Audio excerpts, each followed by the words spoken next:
Welcome, everyone, to Devil's Chess Club. I'm Aaron Good, author of American Exception, Empire, and the Deep State, and the host of the American Exception podcast on Patreon. Today, co host Bryce Green and I are going to be discussing some heavy topics like what is going on in Palestine and Israel. Then, Bryce and I are rejoined by our other co host, David Talbot, author of several books, including The Devil's Chessboard, Brothers, and Season of the Witch. I've used an image from the Siege of Stalingrad for this week's episode art. I'm hoping that this can help us to understand and contemplate what we seem to be on the precipice of. So much is going on right now. This may be one of the most dangerous moments in human history. As such, it is exciting, if a little terrifying, to be able to discuss these things week in, week out. Devil's Chess Club is an American Exception production. Please support American Exception on Patreon if you can. Now on with the show.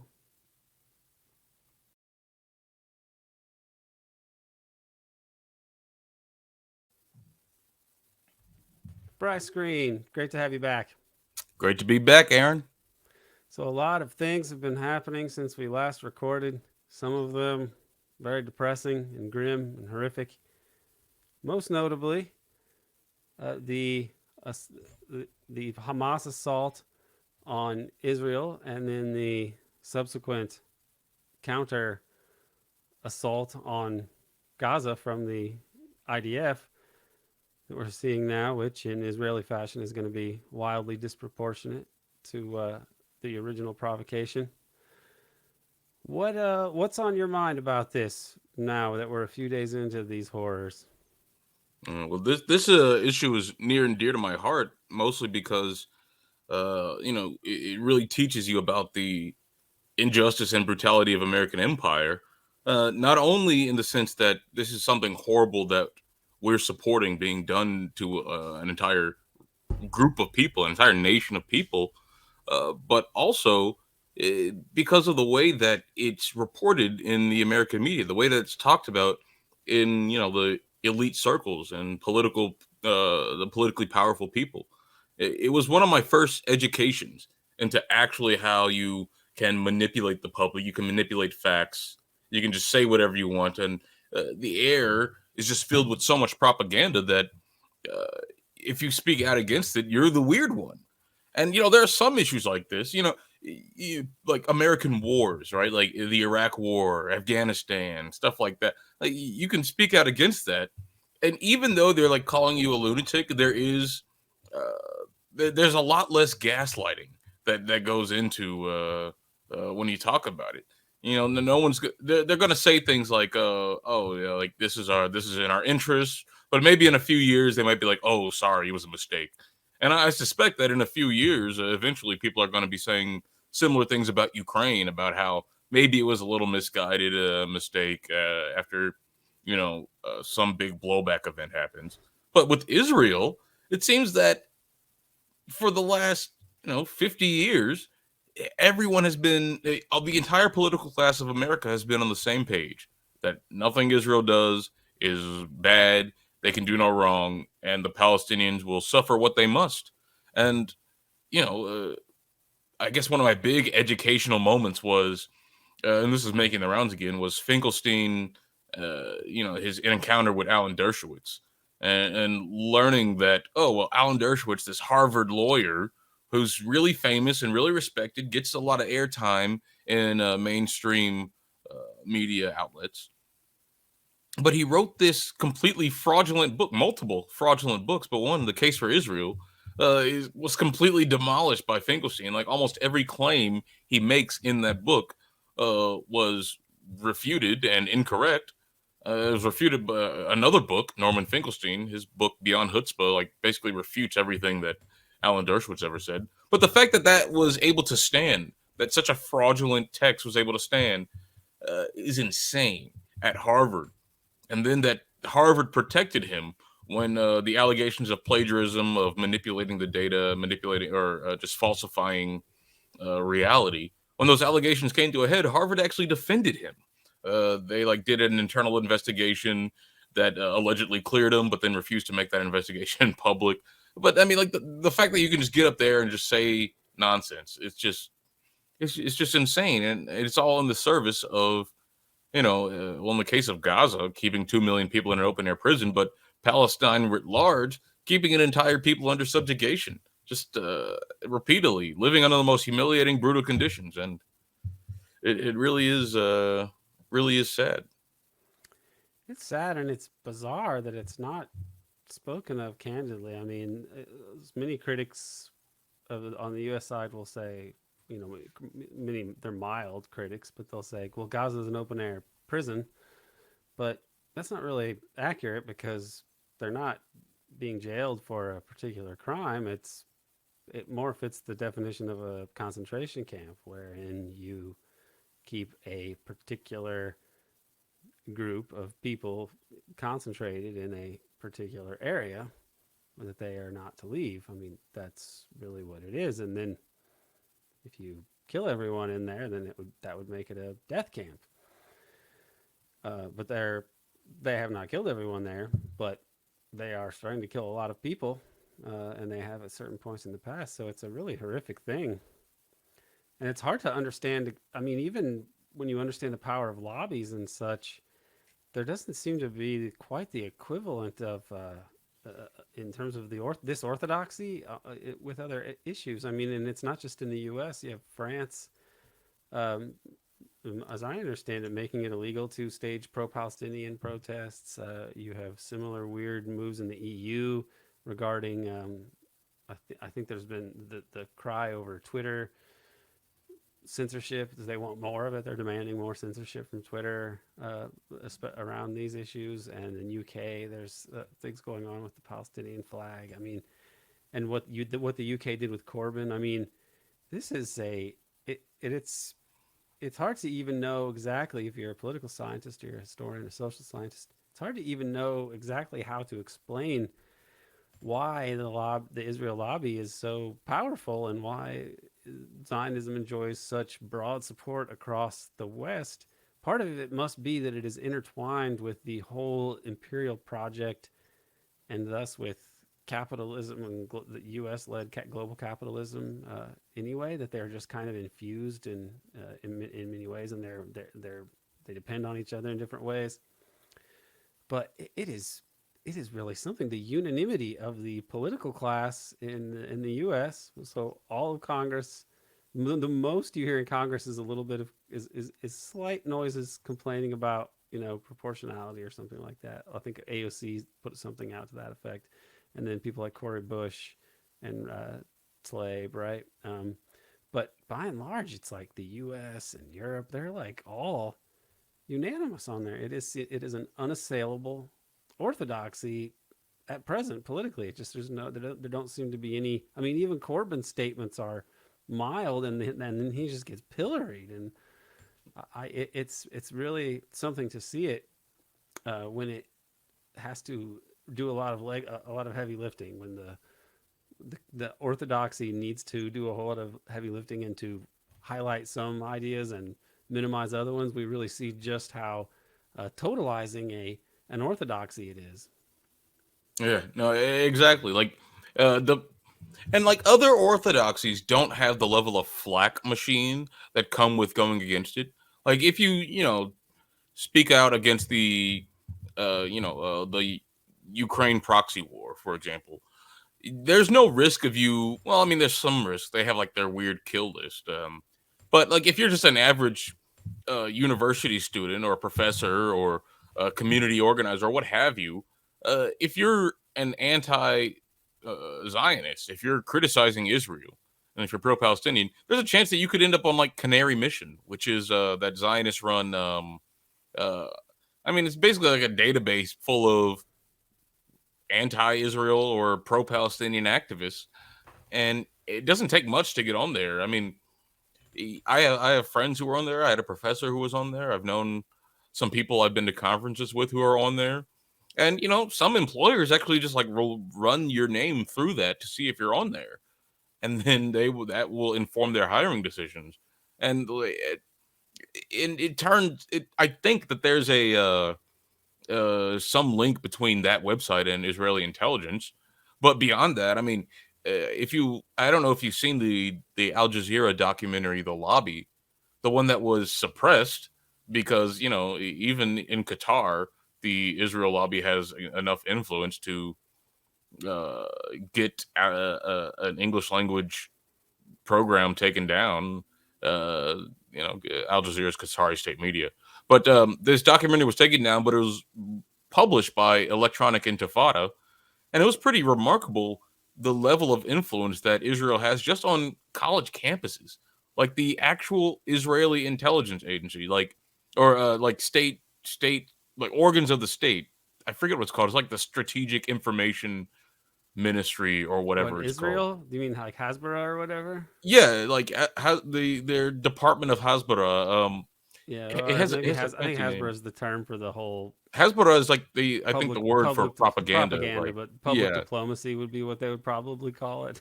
yeah, but even so, like the state is intimately involved in connecting with student pro-Israel groups on the ground here in America, and also the general Israel lobby.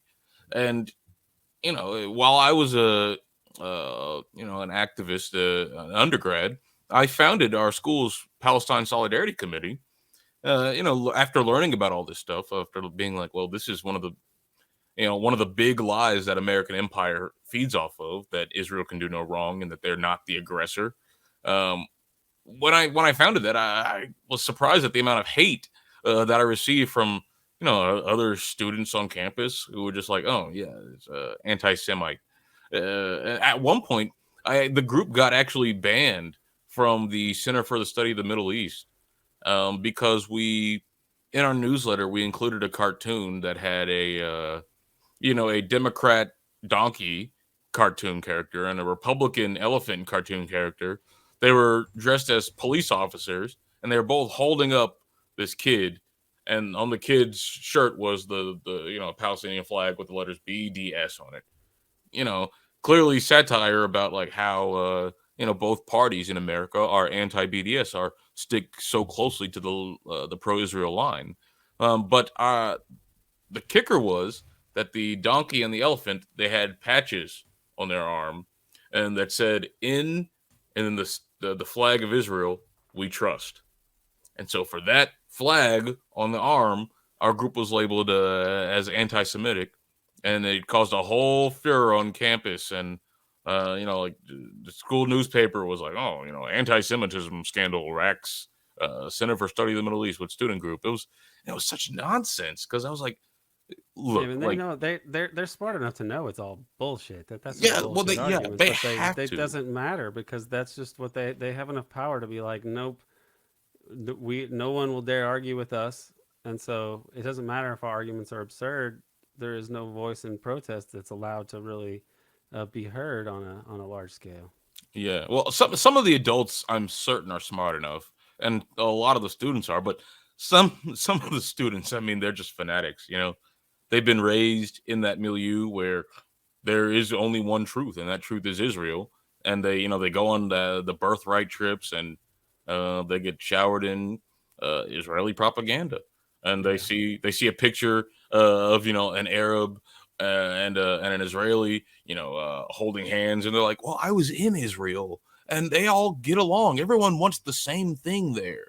And they probably true lots of true believers in that crowd, but the influence is just staggering. It's staggering.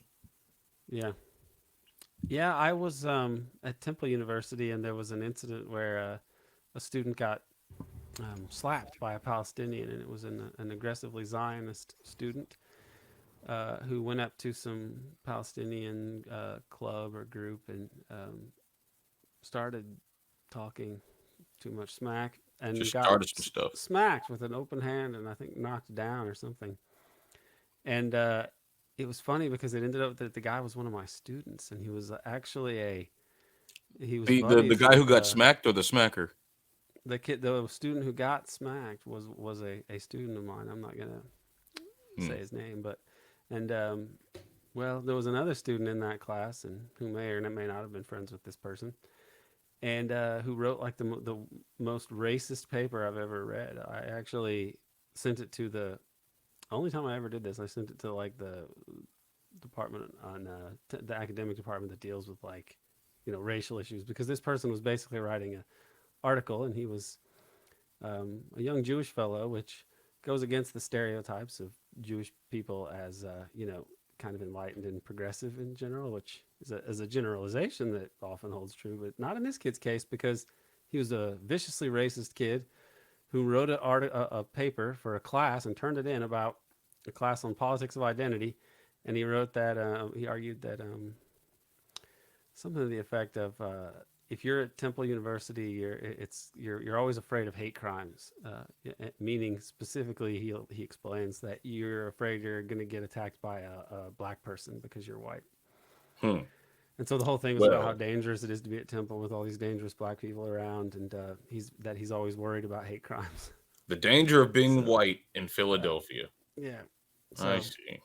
anyway, make of all that what you will, but there's among right wing kind of Zionist people, there is a kind of viciousness about this whole project, and then there's a big lobby to back them up and make sure that um, this whole project is basically unassailable. And it's I don't when we talked to Sam, and he was saying that, like, everything is kind of shaping up for like some kind of final push by the Israelis to like really deal with the Gaza problem, either kill them all or force them into Egypt or who knows what.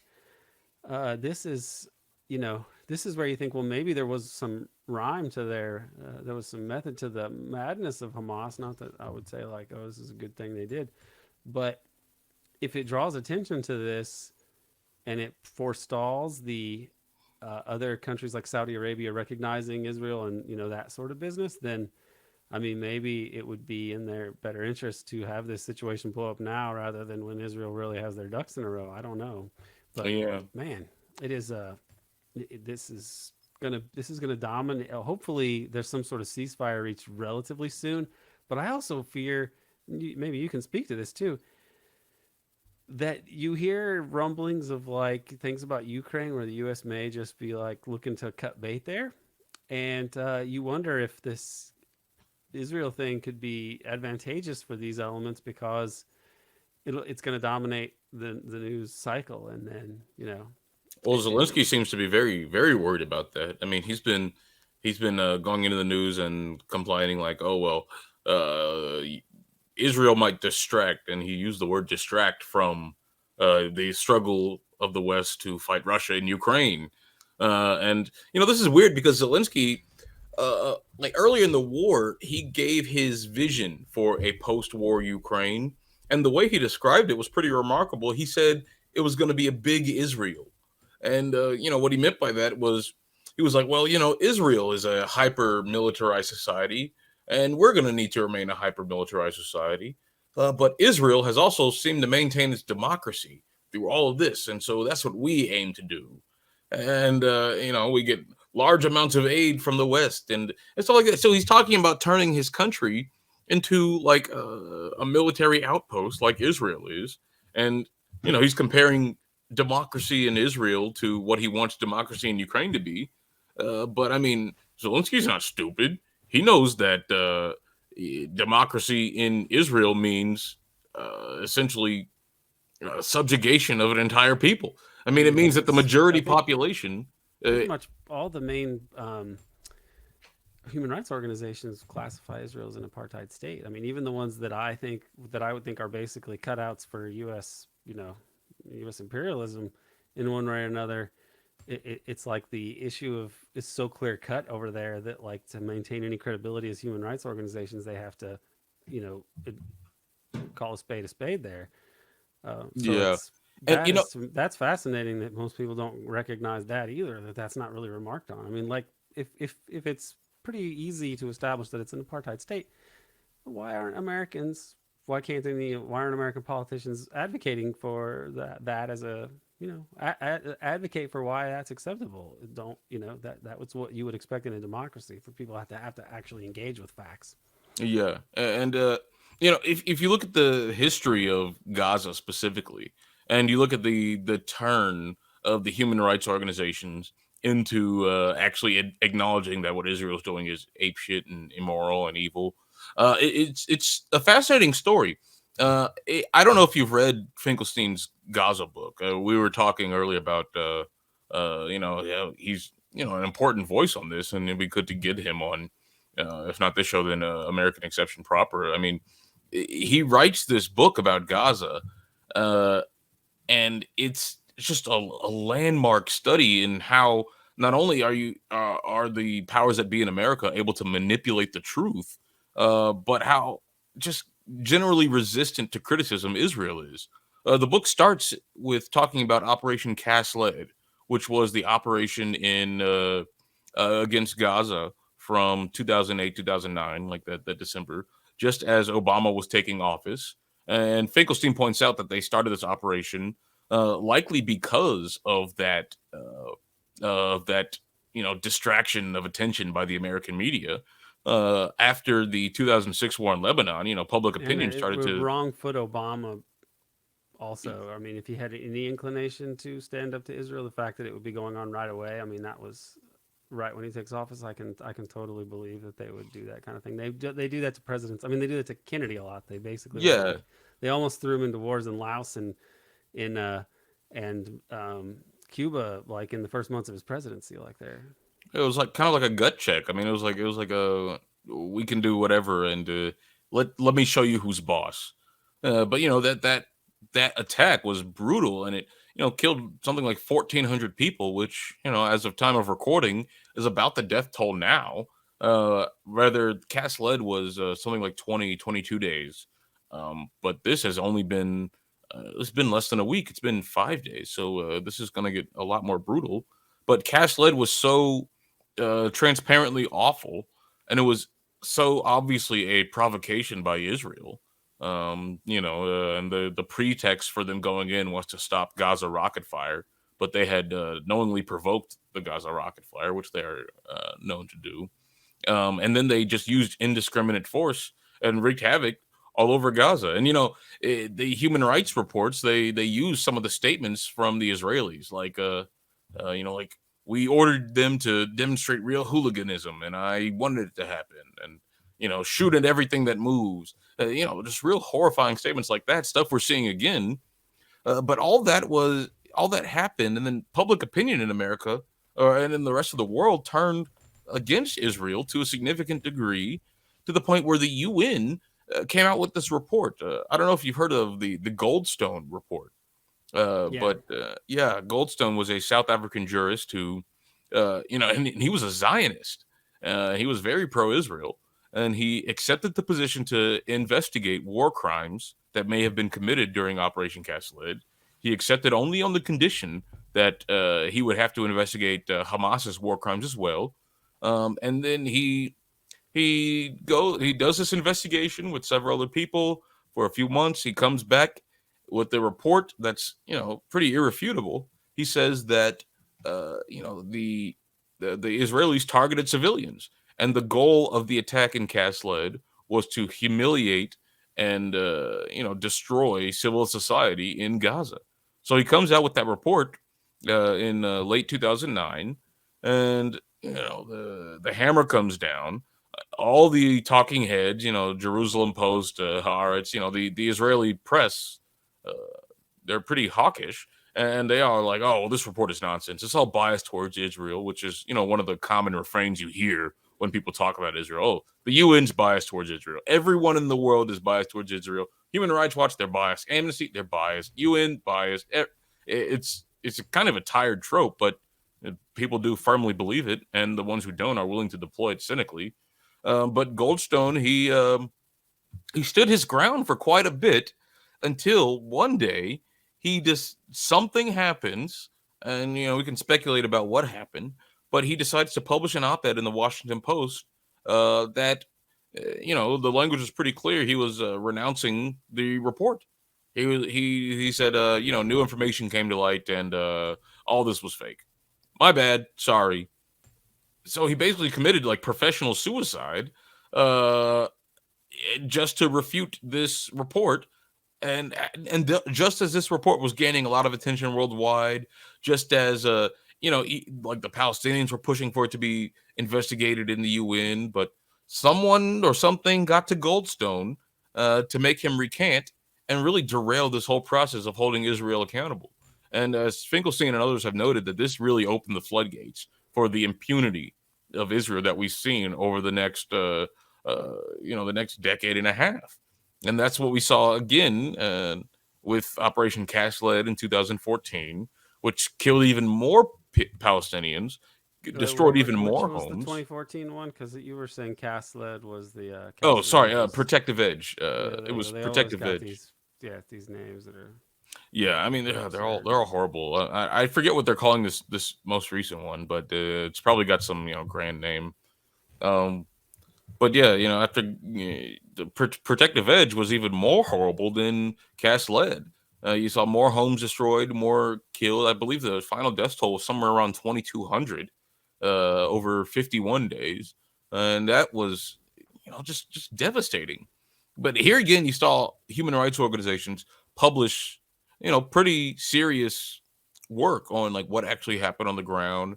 Uh, Numerous instances of brutal war crimes and just deliberate targeting of civilians. And once again, you have statements from the Israeli officials telling their soldiers to, basically, free fire, do what you want. And but again, this was still the Obama years. Israel has the right to defend itself, and there was no Goldstone report to push public opinion against Israel this time. And so that was the status quo forever. And then, like 5 years later, you had the Great March of Return, which, if you look at the once again, Human Rights Watch came through with a report that, I mean, pretty much points at the Israelis as having a deliberate policy of shooting, and of sniping Palestinians if they got close to the Gaza border fence, which is, of course, completely illegal. And I forget what the in-death toll was, but that was hundreds of people. I think it was something like 300 people uh, were killed, and hundreds more were injured, like shot in the knee, shot in the back, shot in the leg by Israeli snipers. And like you don't accidentally snipe somebody from 200 meters away. I mean, like they kept doing this, Yeah, and so that was the Palestinians peacefully protesting. They would go to the wall, with Palestinian flags. They would walk up. They would denounce the occupation, the blockade, and then they would just get sniped by Israeli snipers at the border. Like it was a sport for them. Eventually, Israel had to issue a directive that the snipers should stop shooting, which pretty much indicated that it was official policy, or at least it was tolerated by the Israelis to shoot them. So that was 2019, and ever since then, if you look at polls of the occupied territories, you look at polls of Palestine, you see the support for violent opposition to the occupation increase. Support for things like a third intifada increase over the years, and I think now you're seeing the fruits of that. Uh, but this, at the end of the day, it is, you have to lay this on Israel's doorstep, because everyone can, like everyone with a brain can see that the violence that happens in Palestine, the violence against Israel, the violence against civilians when it does happen, is a result of the occupation. The Shin Bet has been saying that for so long. Israeli prime ministers have said that. Americans understand that. Israelis themselves, I mean, they probably understand it on some level, but they think that the solution, rather than ending the occupation, is to, uh, either have Gaza sink into the sea or have all the Palestinians move to Egypt and Jordan. And so that's the situation we're in. But that's the level of propaganda that we're dealing with. That sort of thing doesn't get talked about in this current escalation. yeah. There somehow needs to be, and really with the decline of the U.S. empire, if the Palestinians can keep from getting wiped out in the next few years, the balance of power globally could shift away from the side that has been able to prop up this, monstrous regime. I mean, Yeah, I think that you need to find a way that everybody there, if they're Palestinian or Israeli, that they can be able to live with some amount of secure peace and security and prosperity, and there's enough resources in the world to be able to make that happen. But I think that you have to give up on this idea of a ethno state.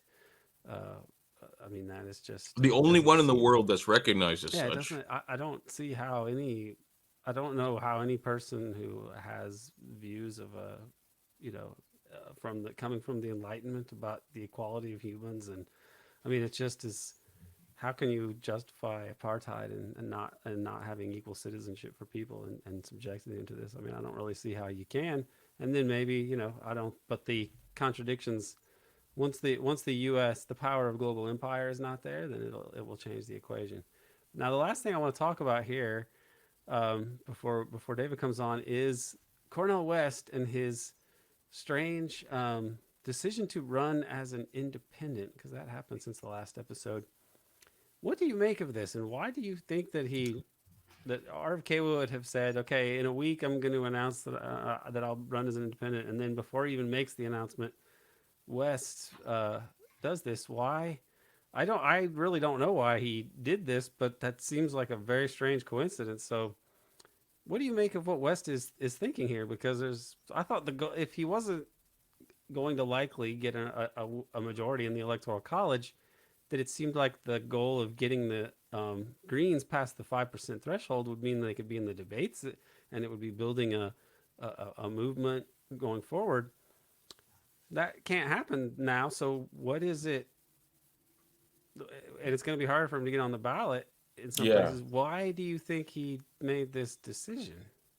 I really have no, I have no idea. I've seen people talk about how he's talked about this decision in like some left media spaces that I'm not attuned to, but the decision seems to have originated from that guy Peter Dow, who I had never heard of until Cornel West announced him as his campaign manager or something like that, and then everyone lost their shit for it. But then I learned that he was like a Hillary Clinton operative, and then he was like really anti-Bernie for a time. But I don't know. He apparently had a come to Jesus moment or something. I don't know. But if this guy's giving him advice like you should run independent, I don't understand the logic behind that. I don't understand the question of ballot access seems to be like the critical one. And instead of having people go and knock doors to try and get people to vote for Cornel West, you're going to have people first go and knock doors to try and get him on the ballot. Does Which, he even have, without a party, does he even have a ground game for that? yeah, that's what I like. I don't understand why. uh, I mean, it's yeah. I'm not big into as big into the minutia of presidential electoral politics. So Because maybe it is there's some sort actually of crazy the way the rules are state to state. It is totally undemocratic and ridiculous. Like, because I know you have to get like thousands of signatures per state if you want to be on the ballot. Like, uh, I don't know who was running like as an independent the last round, but like someone was like, maybe it was Kanye. Maybe I hope I'm not thinking of Kanye, but like he didn't get enough signatures to be on the ballot in X amount of states, and it was just like, oh well, why even bother? And so I don't know if you don't have I don't know how much money he has to fund like a bunch of organizers to get a ground game to then get him on the ground. I mean, same goes for RFK Jr. I don't know how much money he has, but I assume it'd be more than uh, Cornel West has been able to scrounge up from the progressive media circuit. But yeah. I'm not I certain. mean, I'm not if certain. Cornell is getting any money from anywhere, it's from people who are not, who have a reason to support his candidacy, most likely for spoiler reasons. Because I don't think people with that kind of money are necessarily into protest candidacies. I mean, I could be wrong, but you know, I mean, Yeah, if you're gonna make RFK has a different sort of pool to draw from because he is, you know, he's pro capitalist in some ways, and he has libertarian takes on civil liberties and some other areas. So, and he's friendly to Israel lobby supporters apparently. So he has a few sources of raising money. I yeah, don't he's know got where David I don't know Sachs in who his would back corner, West so except for people who did actually like the spoiler component of it on purpose. I would guess, but maybe there's a few people with money who have those politics, and that's Yeah, it's difficult for me to say. Again, I think Cornel West is a very serious person. At least he appears to be. I've read a couple of his books, and I've seen him speak. And even if he did endorse Barack Obama in 2008, I worked for him, so I can't really I'm about to say say like a anything lot about of that. people fell under that spell. I was in fifth grade, so whatever I said then I can't be blamed on. It can't be blamed on me. But he seems like a serious person, and if you're going to try and make a movement, or if you're trying to try and use a presidency to bring light to a lot of issues, this musical chairs of which party you're going to run in just seems less than counterproductive. It seems actively hindering. Why Uh, Dow? Also, why Dow? He's a guy do who is you know not much more liked about by Dow? the leftist, by the left at all. He seems like I mean, he says things that people sort of suspect he's some kind of shadow DNC operative in some way. I mean, you see people in social media make implications about that. And if that were the case, I mean, that would kind of explain why he was on Jimmy Dore's show talking about Trump and the risk of fascism and saying like Biden is somehow not the fascist, but Trump is the danger. Like he was really not making the Green Party's argument, which is that the Democrats are like, often the more effective evil. Like they're no lesser evil at all. So, um, I don't know. I feel like it was. I don't know. I don't know who's if he, there could be people encouraging him to run for different reasons. I know it's like the Kennedy seems like the outsider challenge that they've been worried about, and in both most all of his moves have been not helpful for from the perspective of Kennedy. His entry into the race after RFK announced was not good because it was another semi high profile anti empire person, and then he of course because he has a more actually leftist position on Palestine, which RFK decidedly does not have, he will, be appealing to people who are very concerned with that issue. And then the switching, man, the switching is just it is very weird. That seemed also to be not good for. That also seemed to be not good for RFK, but it doesn't even make sense as being good for Cornell's own campaign or for his longer term ambitions. So I mean, I'm kind of wondering if maybe somebody suggested to him that if he ran as an independent, he would somehow have a better chance to be in the debates. Whereas if he was a green, he wouldn't. But I mean, I don't. That To be doesn't make honest, sense to me I can either. only guess. It's just weird, and I tend to like Cornell a lot. I just feel like this is weird, and it's not.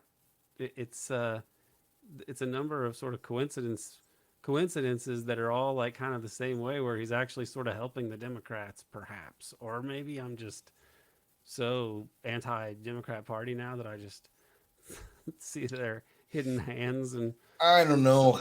It just yeah. I can speculate, but none of it makes sense. National politics, as I keep saying, is a very strange place where people be doing weird stuff. And It's a like nightmare. there's an internal logic to like keeping a campaign going or doing strange things on your campaign. I was reading a book about some different campaigns, and they were talking about uh how there's candidates feel like a duty to the people who have given them money and support to like go down swinging, even if they're going to get 1, 2, 3%. They feel some sort of obligation to the people who supported them, which I do understand. I understand that on like on a deep level, but from a pragmatic level, if you're trying to build a political movement from the pulpit of a presidential candidate, then why would being on the Green Party even matter? Why would excuse me? I'm like I could see the People's Party being like they have like history within leftist circles that I don't fully understand, but I know people have some very heated feelings about it. But Yeah, the Green people are Party, anti Nick Brana because of things he did, but I don't really have I don't have a dog in that fight. I don't know the guy. yeah, I don't know. I don't know what his deal is. I mean, he just seems to me just like another political guy trying to do political stuff, but doesn't seem too effective at it. But that's just my Well, take. Bernie just burned. I mean, Bernie was a disaster, man. I mean, he was like a smaller version of the disaster that Obama was. He really set back any kind of progressive politics in a way. And I don't. People say that Bernie did all these great things. I don't really think so. I mean, what did Bernie do Well, by I don't doing things know. the way he did? He may have made some people. He may have made more people join DSA. What's it matter? There are people who would then they so they vote Democrat as DSA instead of just regular Democrats. Like, I Well, I mean, mean, from a local perspective, I think he's ignited a lot of discussion about some of the inequalities and the systemic problems that America has. He did open the door to a new kinds of politics that wasn't based in like neoliberal Clintonism, and he even if he ended up capitulating to that very same neoliberalism, uh, I mean, he did allow the general public space to talk about that, and organizations have formed and they've had some successes. City councilors all across America, different levels of organization. Like even in Indianapolis, some of my friends just got a city councilor elected, and many people would not have been there if it hadn't not been for the Bernie Sanders campaign. I do think that the Sanders did open up a significant amount of breathing room on America's political left. But as that's as a symbol, as a symbol, Bernie Sanders, Bernie 2016, Bernie 2020. As a person, I mean, he ran a campaign in 2020 where he wouldn't call Joe Biden corrupt. Like if you're not going to do that, like are you even like playing the political game? Like, and I get that Joe Biden was like nice to him when he was in the Senate, and I get that apparently Jane Sanders, his wife, was very against like going after the jugular on Joe Biden. But like if you're gonna shoot, you're gonna try and shoot the king, and then you give yourself a defective gun, and then you're like, oh well, what happened? Well, then you're not really a serious figure. I've always advocated that Bernie Sanders should just like drop out of the Senate now, even though there is good things happening in the as the budget in the budget committee, or at least less bad things happening. That's a very narrow, a very narrow victory compared to actually building and sustaining a social and cultural movement that could push America away from the path that it's on. But he decided that he doesn't want to do that, and I feel like that's both Washington brain getting to someone who I do believe was a committed socialist and anti-imperialist, but Washington brain is it's like methamphetamine. It'll rot your teeth and make you go crazy. But that seems to be what it was. He liked Joe Biden as a person, and therefore he wasn't willing to go after him like the lying corrupt bastard he is. And at one point, he even benched one of his supporters. I think it was Zephyr Teachout. Bernie benched Zephyr Teachout for like calling Joe Biden corrupt. I was like, "What? What are you yeah. doing, man?" And then the I mean, pandemic happened, and then derailed the whole thing. But much like Obama, you make that comparison. Obama had a large grassroots base of support of people who were willing to do things, to go but out he into the didn't want them street though. He didn't and want go them. knock doors. They were annoying for him after the Yeah, and as election soon was as he over. won, he was like, "Okay, I don't want to play with you anymore." I know he And could have mobilized those people for healthcare or whatever, but he didn't yeah, want to. He was taking his marching orders from Wall Street, and that was clear all along. And it, you know, I should have been aware of that. But you live and you learn. yeah. But Now Bernie we're going to Sanders be did the talking. same thing. Here, he had a large movement of people who were willing to, go to war for him. And then, as the primary ended in 2016, he was like, "Vote for Clinton." And as I the know. primary ended in 2020, he was like, "Oh, there's a pandemic. Vote for Biden." That sucked so much energy out of Yeah. of of the left. Like it's insane. Yeah. Well, It's a he's. tragedy. I don't. He didn't speak honestly about the U.S. empire, and I think that that's the biggest issue of all.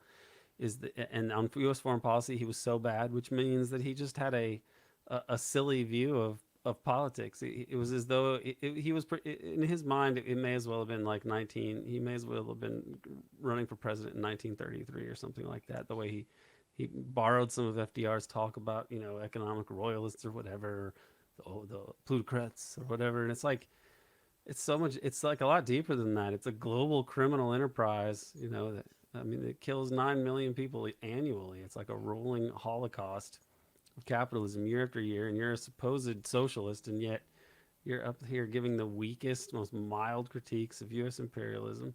I don't think that. I think he was bad in that way. He was bad for not really wanting to fight, and he was bad for like not rhetorically standing up at least and telling the truth about the empire, because that's what people most need to know. There's too many people on what passes for the left of the U.S.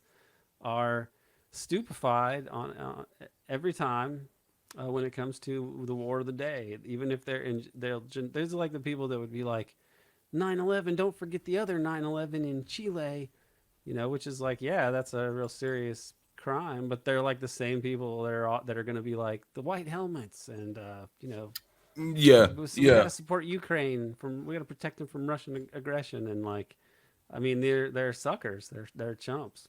Maybe I That's the have a less left. grim view of Bernie Sanders' foreign policy, even though I have a pretty grim view of it than you do.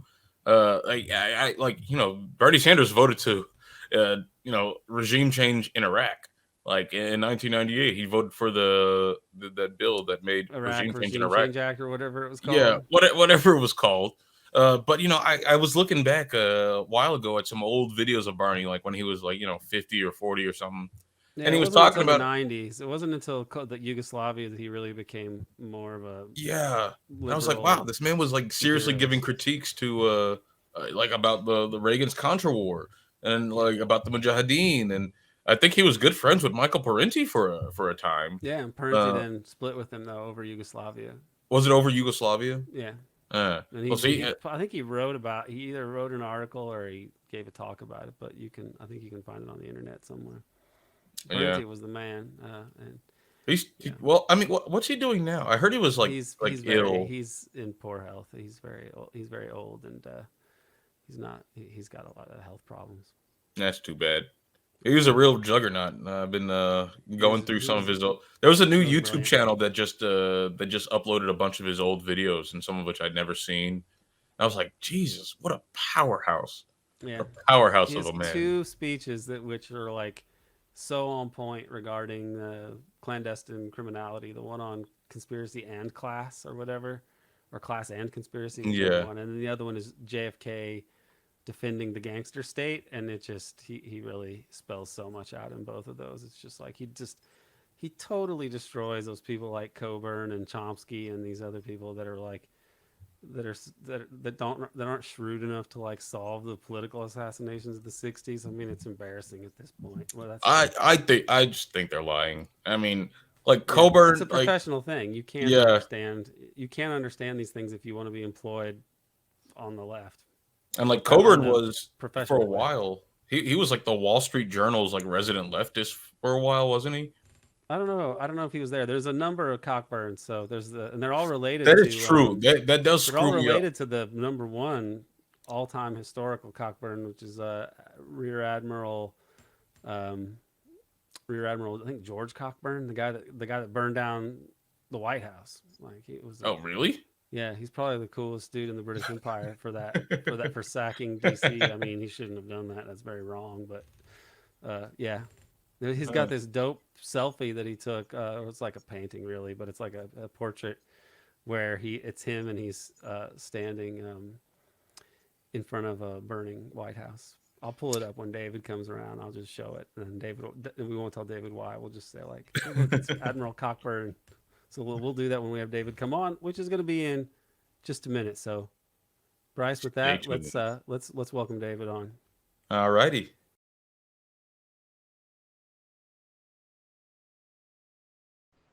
David Talbot, great to have you back with us. Good to be here. So you've And written yes, some. this is a Giants cap. It's not over till it's over. That's good that that you're keeping the faith. I think your 49ers might have a better chance, although Yeah, the Eagles here in Philly are quite mighty. yeah. We'll see. We will see. Now, you've written some articles recently about for the Kennedy Beacon. The first one we can talk about is Kennedy's independent run, and this is now he's announced it in Philadelphia. What did you think of the speech, and do you feel that it was overshadowed by other events elsewhere, or how are you feeling about the way that this was handled? Well, I thought the speech was great. I watched it and I wrote about it. I thought he had no choice, and I wrote that as well. The DNC is such a corrupt, rigged game. They want Joe Biden to be nominated. They don't want anyone within the party to run against him. They've forced everyone in line in the Democratic Party to fall behind Joe Biden. And look, Biden's poll numbers are terrible. It looks like he's losing now to Trump. So even James Carville, who used to write a column for me at Salon, the Democratic Party hack, admitted it was, a disaster in the making, where it's a train wreck, Joe Biden's campaign. Can he be released from the White House? Should he be? Can he put together a sentence? Can he debate Trump on stage? I mean, this is what Democratic voters are worried about. So thank God Bobby finally acknowledged what Bernie Sanders did not, that the only way possible to the White House is an independent path. And he dropped out of the Democratic Party, the party of his forefathers and mothers. As he said, it was not a light decision. It was a very difficult decision for Bobby, but I think it's the only one that he could have made. Yeah, I was saying this from the beginning that it made more sense to do that. And I think he had always had one eye on this, because a lot of his messaging and other things that he'd said really didn't make sense unless he was thinking that this was going to be an option. So I wasn't too surprised. Did you happen to catch the Jeffrey Sachs, basically the endorsement of him? I would take it as that, where he was saying that he thinks there's a good chance that Biden, by the end, the Democrats may actually be that Biden may not run and the Democrats may rally behind him in some way. I mean, he suggests something like that in his piece. What do you make of the support of Sachs? Because he's written for the Kennedy Beacon before, but this was the most pro Bobby that I've heard from him. Well, I think my analysis of what's happening in the country is similar to yours, Aaron. I think we're entering a very fractured political state. I think the American empire is under great stress and is way too expensive. And the system is not holding anymore. The center is not holding. Keeping this bloated military colossus around the world is really having, I think, a heavy impact, as Bobby has said, on the middle class in this country, is crushing the middle class under the weight of taxation to support this empire. So I think what we're seeing, the political chaos now in Washington, they can't get a House Speaker. They've gone through vote after vote. Will they get rally around Scalise? Maybe. And how long will he last in the Republican Party as the leader? So it's a mess. And I think Bobby has a real chance as the third party candidate. Cornel West, I think, has some kind of a chance too. But Bobby has more money, more organization than Cornel. And I think he actually could shake things up a lot over the next year. I think Biden is toast, as I said. I think he will drop out, be forced to drop out at some point. The Democratic Party, if they had any brains at all, should go right now to Biden and say, thank you for your service, step down, like they should have to Supreme Court, Justice Ginsburg. But they let them stay too long. And I'm afraid, as a former Democrat, I guess that's what I would call myself now, that the party is going to wait too long to tell Biden to sit down. But they should have someone who's more vigorous, obviously, like Gavin Newsom, the governor of California, step into those shoes and run. That would be an interesting race, I think, between Trump and Bobby and Gavin Newsom. But Biden, I don't think, is capable of holding his own in a debate with Trump or with Bobby. Yeah, I think if you there were recent polls done on the the three-way between Bobby, Biden, and Trump. And Trump and Biden were each getting something like 32%, and Bobby was at 14%, which, I mean, I got to say that's a lot better than I expected.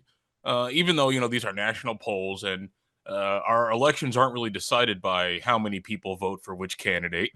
It's decided by, where they happen to be when they do that. But I mean, that's a lot more than I thought, even though I'm still kind of pessimistic about anyone's chances, Cornel West or Bobby Kennedy's, about actually winning the presidency, it seems that if it is a three-man competition, and if Biden is out, and if they put someone like Gavin Newsom in, who doesn't have the popularity of Biden, California-brained people aren't the majority of Americans. Then there might actually be some opportunity to win. But I am wondering what you think about. You mentioned that Bobby has more organization than West does, but it seems that a lot of work is going to have to be spent trying to get him on the ballot at all if he's gonna run. I mean, same for Cornel West. I mean, we were just talking about how Cornel West has a long way to climb in terms of getting himself ballot access and running a campaign to get some name recognition out. So what do you think about Bobby's chances on that front? Are there like local ground?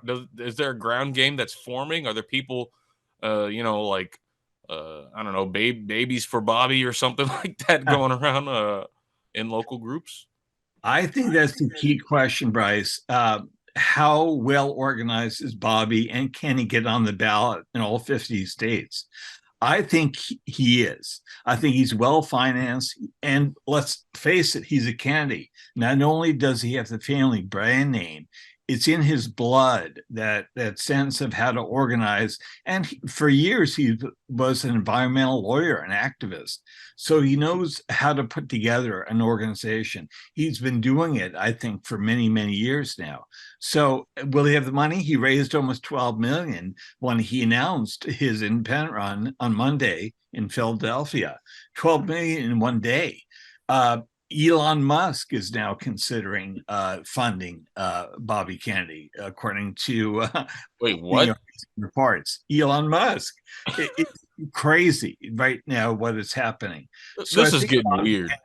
He does appeal to a kind of disruptor who wants to disrupt the political system as well.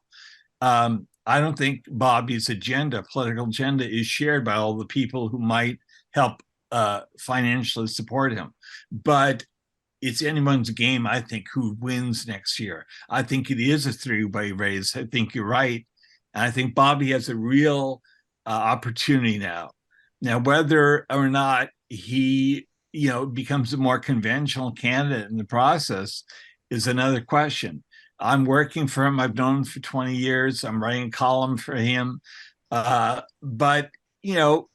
the political system has a way of making people, less, shall we say, challenging. So we'll see what happens over the next year. I'm hoping that the 60th might. In terms of getting the signatures to get on the ballot, yes, I think Bobby Kennedy has the money and the organization to do that. I think that would be very difficult for Cornel West because he doesn't have the money and the organization. He was relying, as you know, before on the Green Party to get him on the ballot. And the Green Party has the infrastructure to do that, at least in most states. But he decided, Cornel West, to go independent. I don't think he has the infrastructure that Bobby Kennedy or the money that Bobby Kennedy has. So it'll be tougher for him. Why do you think he did that, David? I can't figure it out. And like I'm a little paranoid reflexively, and I kind of wonder if it was to mess with Bobby, but because it seems to have done that, and I don't see what else he accomplishes. It's so strange. What I've heard is that he did it for a combination, Cornel West, of ideological and administrative concerns that he had about the Green Party. They didn't have their shit together, in other words. And I think he and his advisors decided he's better off going alone. Well, I mean, the last guy they nominated was Howie Hawkins, so there's something wrong with that party, I will say. Yeah. Another thing that I'm hoping has some impact on this is that the 60th anniversary, and we've got that, there's the Four Died Trying series on the 60s. I'm hoping that people make connections about, and that Kennedy, Bobby himself can make the connection in voters' minds about what happened historically and why we're at the point that we're at, because I think saying, just speaking candidly, hey, the empire is ending. This empire, it killed all these people in Vietnam, and it even killed a lot of our best leaders. And we might not be in this position if the empire did not just assert its violent will over and over again. And these things are all connected, and we need to somehow go back and correct some mistakes. And we're now at the point that the empire really can't be run anymore. And so it doesn't even make sense for it to go around killing anyone anymore. We just need truth and reconciliation and some reckoning with our own history and how our history led to the present, which is what histories do. Maybe there will be a bigger sense of just how we got to where we are, and it'll be more realistic than past elections, and it could potentially help Bobby as the one guy who can credibly say, I'm against this, and my father died trying to stop this, et cetera, et cetera. Yeah, I think that's why Bobby has wide appeal. This great realignment, I think it's real. I think people on the left and the right in this country don't trust the government anymore.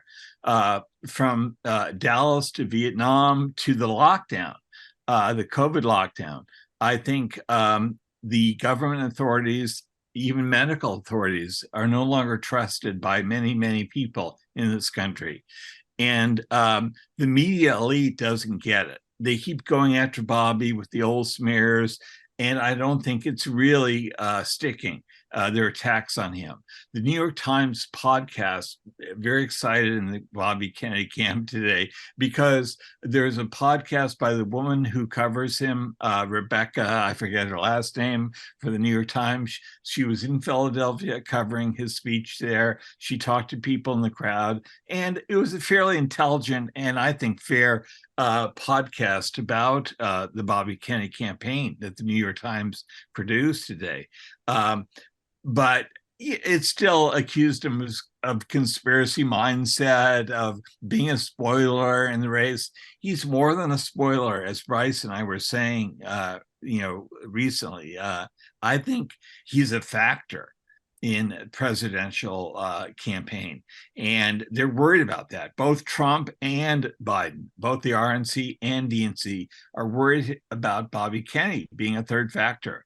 Not since Ross Perot, I think, ran against the first Bush and Clinton in '92, was someone a factor like this. And I think he's more of a factor than Ross Perot that year. He's got the Kennedy name, he's got the appeal.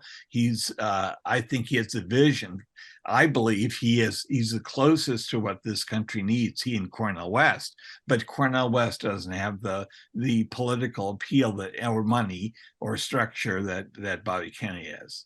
Yeah, I mean, that's just it with Cornel. It's like in a bourgeois society, you've got to be able to draw some support from the oligarchy of ridiculous wealth to have a chance. And Bobby does seem to have some of that because of his I think that there's a kind of there's a libertarian side. I know he's not a libertarian, but there's a pro-capitalism side of what he says that's more overt than Cornel West, and so he's able to do that, which of course means, but that's a difficult thing because then you're going to alienate the people who on the left who want ideological purity and such, and he definitely has a strange pastiche of political perspectives of like partly liberal, partly little more excited about the free market than might be warranted, and then some foreign policy positions that are actually way better than Bernie's on the whole, except for Israel, which is not not as progressive. But so I think he has a chance. I think that what they do when they say, oh, he's a spoiler, that's just them, like the way they talked about Hillary as the inevitable candidate. That's just them trying to make it become the common sense so that he actually doesn't have a chance. If I think that they have gotten marching orders that if they talk about him as though he's a viable candidate and not a spoiler, they want to frame it as, who's he hurt more, Trump or Biden? Like, as long as they do that, then they're basically already saying he is not a serious candidate. He's not going to win, which is unethical, but it's totally what you'd expect. Yeah, it's kind of like the like default of the media class, of course, to abandon the possibility of a third party winning, which I sympathize with on a practical level. But if you're a meat on the like in the media and you have someone with a degree of popularity, like we keep pointing out that back when he was running in the Democratic primary, the Republicans who were polling a lot less than Bobby were getting a lot more media attention, even from the left side of the media political spectrum. So even like MSNBC was covering Ron DeSantis more than they would cover Bobby Kennedy. But that does raise an interesting question about what his support will actually look like. Because, when you become president, it's not just you as president, and we were talking a bit about his cabinet, but it's also about the wonks, the wonks who are going to staff the agencies, the wonks who are going to get jobs, in those positions that you've never heard of, and like the Office of Budget Management and all that stuff. And if you're going to govern the country, somehow you need to attract enough talent and enough serious people in that field to actually, govern the country properly. Like you're going to need some of those Liz Warren brained people, at least the ones who aren't pretending to be Native American. And then you need them to, you know, make the regulatory changes, make sure that, especially that some of the more capitalist minded people, the more libertarian minded people that surround Bobby, don't get the chance to put their people in first. So that's going to be an interesting fight to see it, like in the long shot that he wins and that he's making his transition team. Like, what is that going to look like? Who's going to staff that? Like, I could see him pulling maybe a bunch of foreign policy people from like the Cato Institute or the Quincy Institute. But other places, maybe the media is souring it enough that they'll just boycott the administration entirely and then leave it to the lunatics to staff, which is a worry. I don't know. I'm kind of just thinking out loud about this as I speak, but it just seems like a Well, strange I situation. And think now we're talking about Elon Musk getting involved. I think actually, I buy a lot of what Bobby says when he says he's been tilting and fighting with these regulatory agencies for decades in Washington. And he knows people from the movements against them, from the environmental movement and various systems movements have tangled with these bureaucrats in Washington. So he knows who to replace and he knows who to replace them with. Governor Gavin Newsom out here in California consulted with him on his environmental appointments in California, which is a big state, very important appointments. So Bobby actually knows about the machinery of government. He grew up in that world. He knows who's who. He's fought against them in the courts, in the legal system. I love Cornel West. I met him. I respect him enormously, but he's an academic. He spent his life in academia. And so that's his background. He doesn't know Washington. I would be loath to put the hands of the government, someone who's so naive, I think, about the government in many ways. And so I think you're right, Bryce, that the machinery of government is very important. You've got to take control of it. Trump himself said, as an outsider, he didn't know what he was doing in the beginning. It took him years to figure it out. He said he got played by Anthony Fauci and the CDC. He still brags about Warp Speed, his vaccine program, but a lot of his base doesn't believe in it, doesn't believe in COVID lockdown, doesn't believe in the vaccine, and so forth. So Bobby Kennedy, as opposed to those two guys, I think knows what he's doing, or would know what he's doing if, as you say, he does get elected. It'd be an interesting battle within Washington to see how if he would prevail. So the last question that I want to ask you about is relates to your article, your newest article, which is on the Kennedy family, because they are not excited about Bobby's candidacy.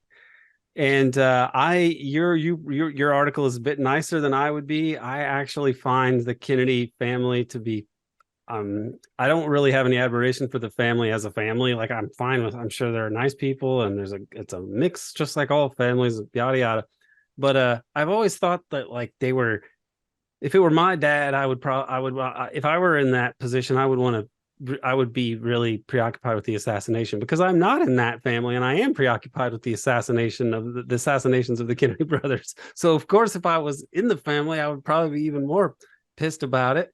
And they seem to care more about staying in the good graces of the establishment that killed the best people in their family and then covered it up decade after decade, than actually at getting some justice or the truth about it. So I don't have much I don't have much admiration for them as a group. How did you approach writing this article? Well, first of all, Aaron, it's not up to the Kennedy family to solve these two major crimes against American democracy, the assassinations of JFK and Bobby Kennedy Sr. It's up to the criminal justice system. It's up to our political system. It's up to the media to crack these cases. We have cracked these cases. We know who the conspirators were. I reported on that in my book. Others have reported on as well. And so it's not primarily up to the Kennedy family. They were the victims. I think they got emotionally and terribly damaged by those two assassinations. And like the band of brothers around the Kennedys, the men who served them, Schlesinger, Sorensen, McNamara, many of whom I interviewed for my books, they didn't know what to do. They were at a loss emotionally after the deaths of their fathers because they were the two leaders, not only of the country, but of the family, JFK and Bobby Kennedy. So let's give them some kind of sympathy, I think, for that. That said, I did start to talk to the family. I'm not a Kennedy family insider, but I got to know a few of them while I did my research. And that's how I got to know Bobby Jr. And when I first broached the subject with him, he too, like the rest of his family back in 2003, 2004, about 20 years ago, looked down at the plate at the Parker House Hotel where we were having breakfast in Boston, a famous legendary hotel for his fathers and so forth, and uncle, and where they announced their campaigns. He looked down like I was telling him his dad had been killed. He was stricken. He looked down at his plate while I talked. I said I was doing this book about his father's search for the truth about Dallas, that he didn't buy the Warren Report. He was looking into it on his own, very quietly, to investigating it. And Bobby Kennedy Sr. knew more about the dark side of power, as Arthur Schlesinger said, than anybody in American public life then. He knew where to look. He knew the mafia. He knew about the CIA. He knew about the Cubans, who were the anti-Castro Cubans. He knew all these groups. And so he began looking and figuring things out. As I told Bobby this, he didn't want it. He said, we were always taught, he and his brothers and sisters, to look forward, not back, to not explore these dark closets of American power. And I'd said, Bobby, with all due respect, your father and Walter Sheridan, his top investigator, were looking into the crime. He said, did you talk to Nancy? Walter Sheridan, his investigator, was dead by then, but Nancy was his widow. And I had interviewed Nancy, and I interviewed several other members of the Sheridan family. And I found out that Bobby Kennedy and Sheridan were actually investigating Dallas when they were in a position to do that. But Bobby Kennedy was a serious guy, as his speechwriter, Ab Malinsky, told me. He played things very close to the vest. He knew what a heavy lift it was going to be to solve his brother's murder. And he knew that even with the powers of the presidency, if he made it back to the White House in 1968, it was going to be very, very difficult to do that. But he intended to do that. And then, of course, he himself was assassinated in 1968 after he won the California primary at the Ambassador Hotel in Los Angeles. So that's the way these people play. They're ruthless, they're violent, they kill the people in their way. They killed Malcolm X, they killed Martin Luther King, they killed the Kennedy brothers. That's how they do it. They rule at the point of the barrel of a gun. So we have to protect our leaders. And unfortunately, as you said, the Kennedy family has turned against Bobby, this guy who's been denied Secret Service protection by President Biden, who we should be actually all rallying around, and is in danger of actually being victimized like his father. He should have security. He should have the support of family members. Instead, they're winning points with the media, with the DNC, with the Democratic establishment, his brother and sisters, by attacking them. As Bobby said the other day, he comes from a big family, and he does have many Kennedy relatives who support him, his kids, cousins, and so forth. But some prominent Democrats prominent members of his family have lashed out, I think, ridiculously at him. They've taken their talking points from the Democratic Party itself. And Bobby has taken the high road. He's very sweet and gentle. He says, I love my family. All families have disputes. It's true that my own family, some members of my own family and friends have become alienated from me because of my support for Bobby Kennedy. So I wish they had the courage that Bobby had to look into this history. I wish they had the courage of Bobby and his father to actually go to the dark side, to understand how power really operates in this country and to challenge it. But they don't. I think they lack his courage and wisdom. And it's unfortunate, but that's the case.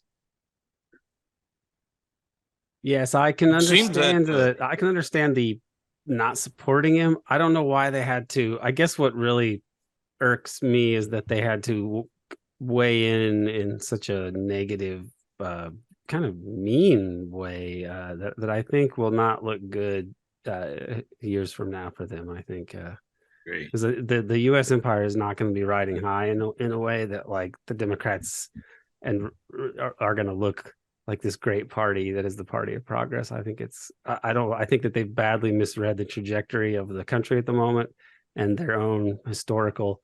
I think there must just be massive amounts of denial going on there regarding their whole family history. Let me just add that in the statement from his brother and his sisters, Bobby, where they denounce him and his candidacy, they say he doesn't share the values of his father he's named after. That is complete bullshit. He does share those values. Bobby Kennedy took on a sitting Democratic president as well, took on Lyndon Johnson in 1968 when he announced his own run for the White House. So he had guts.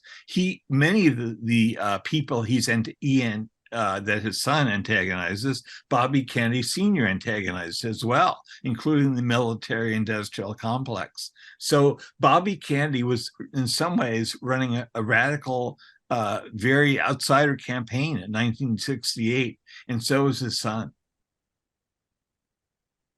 Yeah, I'm wondering what the Kennedy, because it seems like they've been attacking him for quite some time, in one-off op-eds or public post or whatever. I mean, but like, what are they? Are they still politically significant in Washington, or are these members of the family like involved in I don't know, like in the Washington Beast, or are they just rich people who have vacation homes on the East Coast and hang out and do stuff? Both, Bryce. Both are true.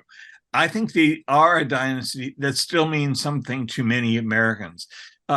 The New York Times reporter, who I referred to earlier, for instance, waded into the crowd in Philadelphia on Monday, and one person said that Kennedy meant a lot to them. We're holding up a sign saying, I believe in Camelot, the Kennedy family mythology. So I think the Kennedys come the closest that has been said and many times, and I believe this, to a dynasty or a royal family. So yes, the Kennedy name does still mean something. Are they entitled rich people who are out of touch? Yes, many of them are. When Jack Schlossberg, who's Carolyn Kennedy's son, 30-year-old son, attacked him viciously last summer, I said, who the hell is this guy? And why does he have any kind of influence at all? Why are we listening to him? Well, it turns out that he's a rich kid. He went to a prep school. He went to the Ivy League school. He dabbled in acting. He's dabbled in politics. His mother, Caroline Kennedy, was ambassador for a while to Japan. He got himself a gig being a staff assistant at a big Japanese liquor company. The guy's, kind of like pathetic. So why the hell are we listening to this kid? Yet the media fell all over him when he, on Instagram, broke away from his vacation in Australia to post something vicious about his uncle, Bobby Kennedy. The New York Times did a big piece on it, like he's a heavy player, Jack Schlossberg. I mean, give me a break. Yeah, has that what's that redheaded Kennedy, the guy who the DNC got to do like some like a debate rebuttal or whatever? Yeah, Patrick. He ran again for Senate and he lost badly against Edward Markey. Huh. In Yeah, that's the guy. Was he releasing statements too, or is he Yeah, sitting this a out? Or... lot of the Kennedys did pile on. The ones who have, ambitions, political ambitions within the Democratic Party, they, feel allegiance to Biden, for God's sake, and the DNC. So they piled on him, their uncle, even though Bobby Kennedy, as I said earlier, is a very brave guy to run it all. I agree with that. He is brave, and we got to hope for his, at least for his good health and safety here going forward. David Talbot, thank you very much. My pleasure.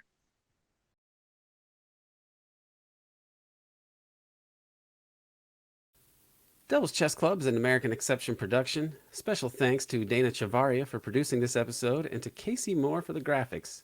To get first access to episodes of Devil's Chess Club, please subscribe to the American Exception podcast on Patreon. Subscribers get access not only to Devil's Chess Club, but to the rest of the American Exception podcast.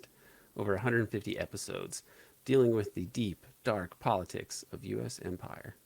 After that, you can find episodes on Rockfin Premium before they eventually get posted to YouTube on a new Devil's Chess Club playlist on the American Exception YouTube channel. Friends, as I said in the intro, there's so much craziness in the world right now, and I believe that the real underlying cause of all this is the slow but inexorable disintegration of U.S. hegemony. Powerful interests and actors are doing everything they can to avoid or forestall their inevitable defeat on the devil's chessboard.